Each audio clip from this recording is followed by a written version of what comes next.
Hey, seven figure family. This is Julie Baranek, and I am here with my friend Tabitha Thorell. Hey, Tabitha. Hello. So, where in the world are you? I live in Nebraska, smack down in the middle of the United States. So, yes, very rural, very small town. It's where my husband grew up. I just grew up a few miles away. We're high school sweethearts. So, this is Oh, where we landed. that's amazing. And that's a beautiful area. So, Yes. tell me for those that haven't had the pleasure to meet you yet, tell us about your business. What are you doing these Yes. days? All right. Well, these days I'm kind of in the relaunch phase. So I have been a coach for over 16 years, through the trenches of starting my business in fitness and nutrition, got involved with a direct selling company, loved it. I learned so much about leadership and just building a business from home because at that time, I had two babies. Almost three. And I just needed something to help supplement the income. My husband worked so hard and so many hours, and I just wanted to help, take us to Disneyland or take us to Hawaii and get him home more because for us, time was such a valuable asset. It wasn't necessarily about all the things, it was experiences together as a family. So I thought, hey, I'm gonna, tag with this, direct selling company and do it in the nooks and crannies of my day. But my obsessive personality was anytime that I was awake, I was thinking about it. Mhm. But I really focused on my babies and how I could become the mom entrepreneur in my heart that I'd always wanted. Because my husband and I have been real estate investors since we were 19 and 21. So almost 2 decades now. And Wow. so that has always been on our hearts. Like my husband farms, like we've always had kind of businesses. I've always done like freelance stuff, just in our community, different things. And so I always had that, but I really longed for that financial freedom. Mhm.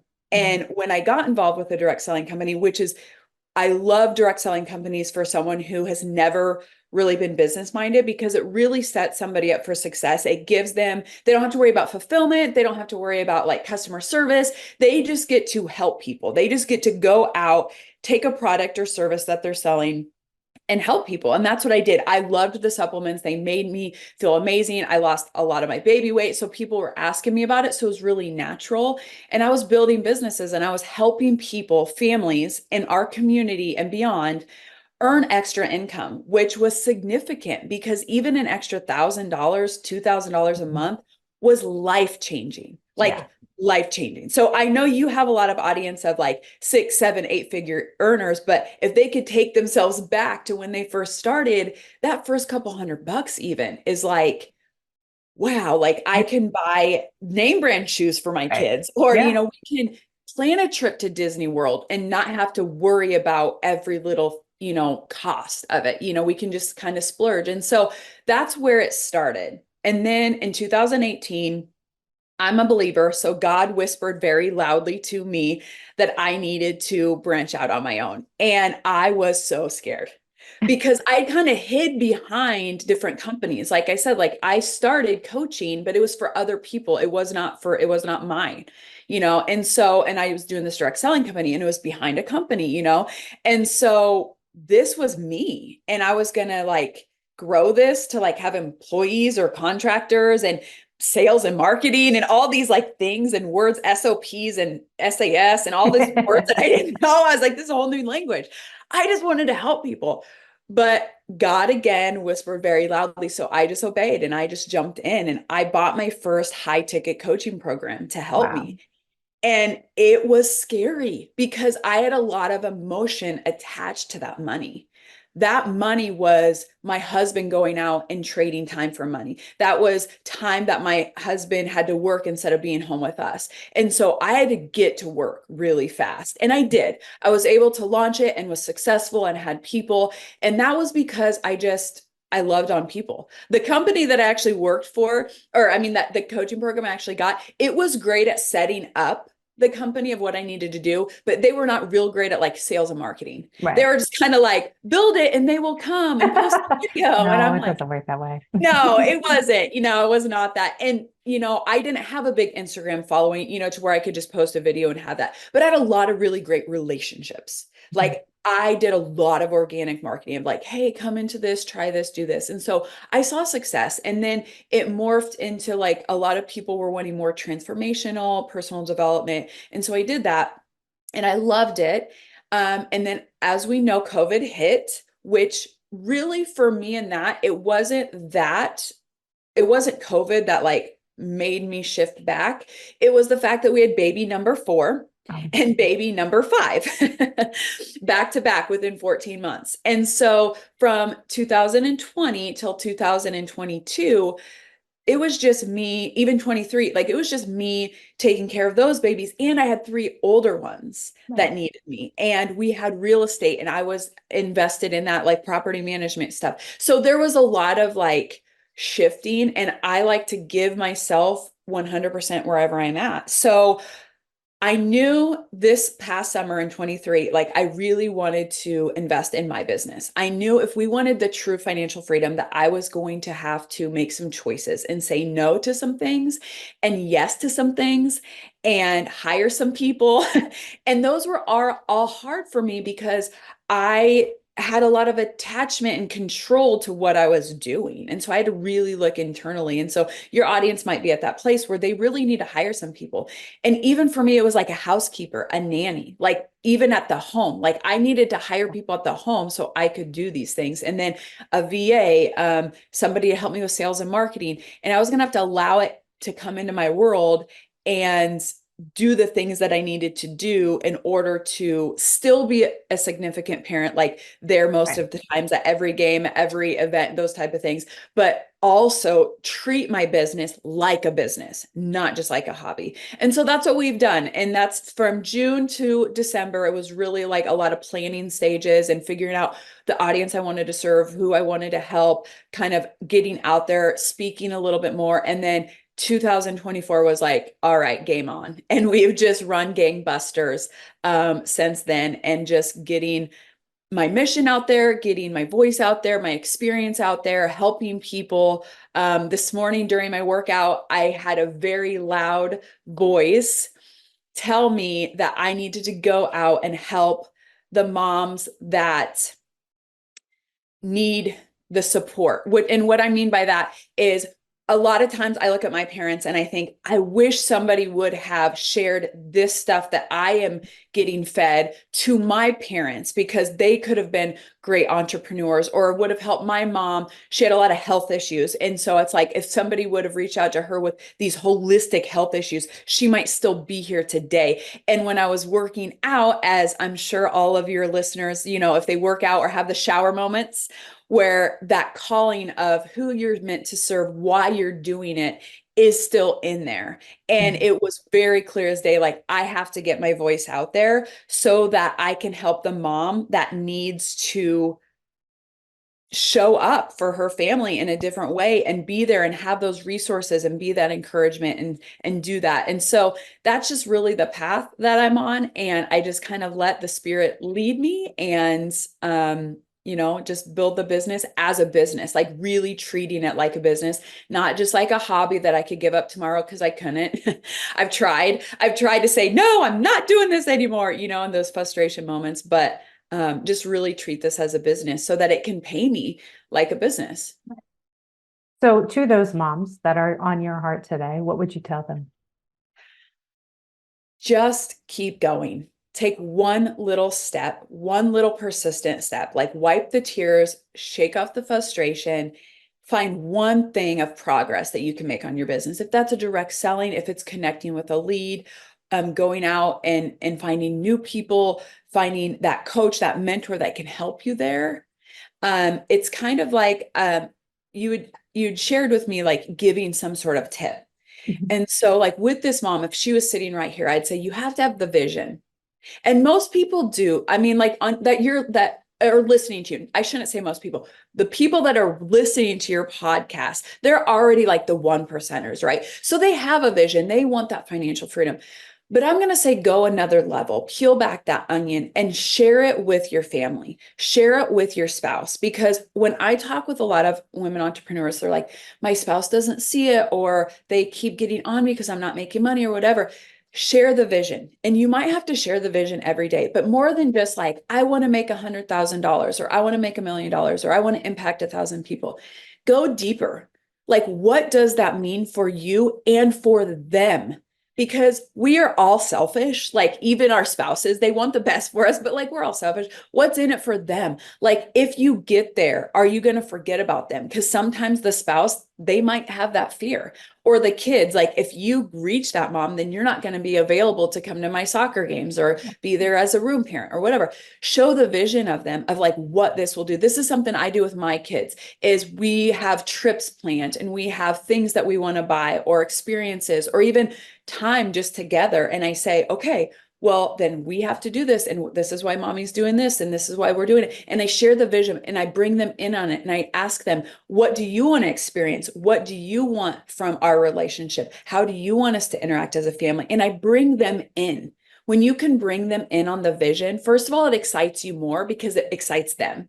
And then you don't have the pushback. And then it solidifies your vision. Like, you have to achieve this because other people are counting on you. And my kids are always like, Mom, did you sell something? Like, are we going on this trip? What's going on? Like, they're like my, kicking the rear here because they know, like, Your accountability partners. yes, like, and they are like, they are persistent. Kids are persistent. If you want to learn how to be persistent, learn from a child. And then the second one is the who. Like, who's going to help you get you there? Because you cannot get there alone.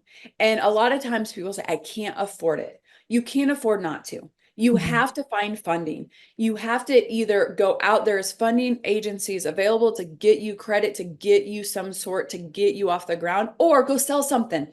I know you all have a garage full of stuff or a storage unit full of stuff. Like, go sell something, even earn a couple hundred extra bucks. That could get you a VA for a few hours to help, get your website going, or, whatever, just help with. It's the baby step. We look at sometimes in big picture, it's just take one little bite. Like, can I earn a couple hundred extra bucks? Or could I sell my service at a lower cost just to get going, to get some testimonies, to get some revenue that I can pour in to bring the who in? Can I get a nanny to come in for a couple hours so I can actually work on my business? That was my hardest who to find. And it took me almost a year, and it was very hard for me to release that control. But now I have 15 to 20 hours where I can fully invest in my business, and it's shown and it's proven. So it's the who. It's not you learning all the how. There's a book called The Who, Not the How by Benjamin Hardy, and it is amazing. And it's all based off of Dan Kennedy stuff, but it's like, it's so simple. You don't need to know how to do it all. You just need to know your skill set, why you were called to do here. Focus on that and hire out the who's, and not a whole team at first. It's one person that's going to help you there. Then you do another one, and then you do another one, and you get mentors and coaches to help you do those things. And it's really simple, but it's one thing that's hard because of the control, and we have ties to money, and is the ROI worth it? But I'd say if you want to quantum leap your business in 2024, the who, not the how. And then the last one is a little different. And I don't know if any of your guests will, maybe they have, I don't know, I haven't listened to all your podcasts, but the third one is forgiveness tied up with celebration. And let me unpackage that. We are all so hard on ourselves, especially if you're an entrepreneur mom. Like, I feel like they are the hardest on themselves. Because if you're at work, you feel like you should be with the kids. And when you're with the kids, you feel like you should be in the business. And our head and our heart are pulled in all different things, especially if you're a heart-centered entrepreneur or you're trying to bring financial freedom. And you do things wrong. And you spend money that you thought was going to like bring you all this revenue or bring all this thing, and it didn't. And you feel so much guilt from that. Or you spent all this time away, you're building a summit, your time away from your kids, late nights, you're crabby, you're all this stuff. And then the summit flops and you're like, ugh, and you're just not again. And you're so hard on yourself. Forgiveness. If you can forgive yourself and other people, because as you hire and other coaching programs, they might not meet your expectations. But if you hold on to that negativity and that guilt, it will weigh you down. It will shackle you, and you will not quantum leap. Every day I'm like, Tab, I forgive you for the mishaps that you did yesterday, for the bad decisions. But guess what? That bad decision is going to leap into a good decision, which is going to quantum leap into this. I believe that wholeheartedly. I forgive myself and I move forward. Other people, my husband, my kids, constantly forgiving them, because then it releases you. And it also, like, scientifically releases the creativity in your brain and your health. So it gives you more energy. That negativity, that unforgiveness, it makes us tired. It makes us not able to do it. And then the celebrations that are tied into that, celebrate the good. Don't just highlight the bad. Even if you bought like a 5-figure program and it was flop and the coaches were horrible, celebrate that you released the money into the atmosphere. You took that risk and you still learned something from it. Because even a program that you think is like the worst garbage ever, and like, oh my gosh, I can't believe they, making money on that. You can still learn from that. That's your choice. That's, you get that control. And when I first realized that, it was like so freeing, because it released the money, it released the shackles. And yeah, like those are the three things that I really feel like that I would tell somebody that you can really quantum leap into the world. I love that. And yeah, I think it's so we think so often about forgiving other people. We don't think as much about forgiving ourselves and the judgment that we have on ourselves and the guilt that we Yes. have and all of that that comes with it. That I think that's so incredibly powerful and such a great reminder to just let those things go. And it's not personal, even when it feels personal. Right. Use it as either learning what not to do, right? You found Yes. another way of Yes. what not to do with something, right? So that you can then move Yes. on and figure out what to do and, how to really make that impact, both in your personal life, your family life, and your business life. So I think that's really, really cool. Yes. Yeah. And also just to add on, like bringing your family with you. I love that, as part of the vision. Like so often we focus on the vision of our business and where we want it to go and financially goals and milestones and all that. But I love that thought of, the vision of bringing your family with you. Of course, you want them with you, but we're Right. not as intentional about that piece of it. You know Right. what I mean? You think it just kind of Yes. happens because we're all in a house, we're all together, but I love bringing them along in that vision. I think that's awesome. Well, and kids want to know what mom and dad are doing. Mhm. Like they really do. If you're not with them, they do think about us. Even my teenager, which it's less and less, but like Mhm. when you're not with them and they know what you're doing. And my kids constantly ask me, Mom, what do you do? Like what I tell people, like, you coach, but like they think like a sports coach, Right. like you do this business thing or you talk a lot or like do the Yeah. podcasting and stuff. So like, and I'm always telling them and sharing with them, like, what it is and how, and stuff. And so it's like they really are curious about you. And then when you become curious about them and like, what do you want? Well, this is how mommy can help you get you there. Like money is Yeah. just a tool. Because I don't want them to have, I had a lot of misconceptions about money, as I think a lot of people do growing up. I grew up Mhm. very above the poverty line, is like what I say. I mean, I remember food stamps. My mom was sick. My dad worked 80 hours a week. That is what drives me to make life differently. But I had a lot of misconceptions about money. So, like in our household, it's a tool, Right. but it's a tool that they need because they do competitive cheer and they do basketball and volleyball and Right. softball, and they're girls. So they want the skincare and the hair and the shoes and the clothes and all that stuff. And I say, okay, well, we need money in order to get these things. And it's a tool Life and it's isn't free. right, exactly. And it's kind of a trade-off. Mhm. But I'm also teaching them that money's working for us. Like with our real estate, we've always taught that with our kids. And Right. we always like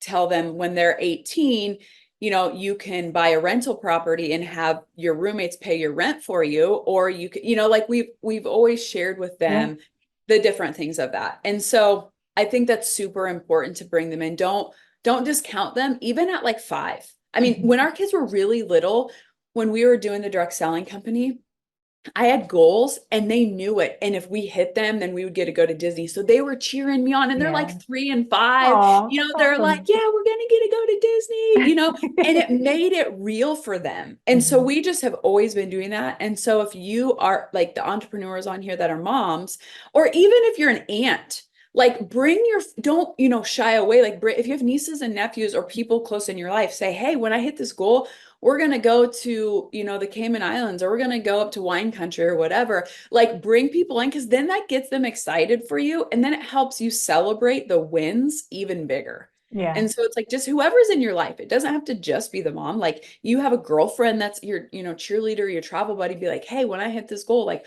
we're going to do this. And it's, I have visions for my family. I've taken our entire family to Mexico and me buying or, paying for the giant house that would house all 25 of us, and Right. like Yeah. I have those visions. And you know what? As I say this, I've never shared it with my siblings. And maybe I need to. I've There shared you it with, go. my husband, but it's scary when you say it because then they help keep you accountable and you have to do Right. it. When are we going? Come on. Yeah, like let's go. Come on. Exactly. Yeah, the other thing to add on to that, when I started my podcast, I was doing it all myself, of course, and I have she was then 15-year-old daughter, but I taught her how to edit my podcast, which I loved selfishly because Yes. then not just the money, but she Right. had to listen to them all. So I'm Mhm. interviewing brilliant people around the Genius. world, and she has to listen to all of them. That is so genius. I'm going to do Plus, that. I'm going to do that.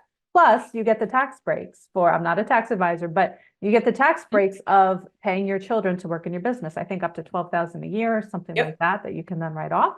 So like Yep. there's many layers of why to have your kids help you in your business when you can. Yes. But, for them seeing the value of being an entrepreneur, like we always encourage our kids to have some sort of side hustle. Like you can Yes. have your main hustle and your side hustle, Yep. and you can do a lot with it, and Yes. it gives you a lot more flexibility and just build that. My husband's also an entrepreneur, so like that just is in our blood. But yeah, that I love and also my son, I had him doing editing on video, same thing. Selfishly, it's like you now have to watch this stuff, and Yes. hopefully Something 1%, stinks. 10% is gonna sink in, and We could you do a can make whole it. podcast on just that, like family Yeah. entrepreneurship. It's like there's so many layers to it, and they see you and they're watching. And that's what I mean. It's like baby steps, even just bringing them in, especially if some listeners on here, they might be like, oh, my kids are older. I didn't do when I was younger. Like I missed the ship. Even if they're 18, 19, 20, like you Yeah. can still instill this, bring them in on the vision, like still do that. Like they've been watching you. If you've Mhm. been an entrepreneur for most of their life, they've been watching you, whether you directly teach at them at not or not. But it's like now, it's kind of like my daughters have been doing their laundry since they were 10 years old. Like I was like, you know what? This is a skill set. You're going to have Oh to learn yeah. it anyway. Yeah, totally. Selfishly, it helps me. But Right. secondly, it teaches them responsibility. And I got tired of picking up a whole bunch of clothes on the floor that was not dirty. And Right. so now they're more aware of like when they take stuff off, is it dirty? Do I put it in the dirty hamper? Because I'm going to have to watch it. It's kind of like that in our business. It's like we have to, especially like with clients and stuff, sometimes we want to do it all for them, to Right. show that we love them enough. And like with my daughter, some people, some moms, that's how they show love. They do everything for their kids. Right. And I'm not here to like, battle parenting, but it's not serving them to grow up into, capable adults. For me as a coach, I would do everything for my clients. If I could do their push-ups for them and them have, you Right. know, that, or if I could build their sales funnel, or if I could speak for them and build it for them, I would, but that's not serving them. That's handicapping them. Right. And I think that's another thing. If you have a lot of coaches on here, you just want to help so much. It's like you want to give, give, give, give, give. And I'm all about giving, but to what point? You have to teach them how to fish. You Yeah. can't just give them fish because they will starve to death when you're gone. Yeah, totally. I totally agree. So I'm curious if you've accomplished a ton in your career, both family, professionally, all of that, but how do you define success? What does that look like for you? For me, you'd asked me this question previously, and for me, success is not success without fulfillment. Mhm. Because there's a lot of ways I can make money. There's a lot of things I could do. If I really just wanted to be a millionaire, like the science of success, like, impact 1,000 people, earn, have a multi-million-dollar business, there's strategies for that. That's a science. That's great. I think true success for me is melting the fulfillment of what I'm called to do, like my gifts to the world. I have gifts that God put in me that I need to share, Mhm. and monetizing that so that I can continue to share those gifts and provide for my family and experience all life, all the things, not just stuck in my survival, because we were also created to thrive. And really, we need money to thrive. We just do. It's a tool. It's nothing else. There's no love of money. I wouldn't go do anything, anything for it. That's where the fulfillment comes in. And like I said, it's marrying that vision. That's where the fulfillment comes in. So in my vision, family is so big. So I could go to the office and work 40 to 60 hours a week. I'm a workhorse. I love what I do. I could speak on podcasts all day, every day, go out. Like I could do that. I could help clients, everything. But my family suffers. Right. I have 5 daughters. God gifted me with them. I need to spend time with them and I want to. They are the lifeblood, but I also can't go home and just be with them Right. for all day, every day, 24/7. Some moms can, and that's great. That's not me Mhm. because that sucks the life out of me because my gifting over here, right? Yeah. You So need to the be true, recharged. for Yeah. me, it's success. It is financial success. It's bringing my husband home more so he can make choices in his entrepreneurship journey. We have that a little bit of certainty of financial so it can breathe life so he can feel fulfilled and not just feel like he's providing only. Right. So that is a layer of success. And then with my kids, that they feel like we're doing this as a family. It's not just a selfish desire. It's a desire that, yes, I love doing what I'm doing, but it's a bigger picture. So that in of itself. And I have achieved bits of it, but to say I've engulfed it, no. But do I see that happening soon? Yes. Like I really, truly do. And that's what's so exciting for me because I built it slow. Like with my girls, I didn't sacrifice when they were younger, my older ones, to go after that. It was slow and it was painful for me because I'm an activator, Right. which if you don't know what that means, it's like you're a fast mover. You want things done yesterday. And it was hard. And there was a lot of lessons of like pulling. It's like, feel like a muscle. It was just like pulling and then recovery, pulling and recovery, Right. especially when we had the 2 babies, because my older ones were all in school. So I could finally invest more time in my business. And God clearly said, 2 more babies. He did it. And I said, okay, let's do this.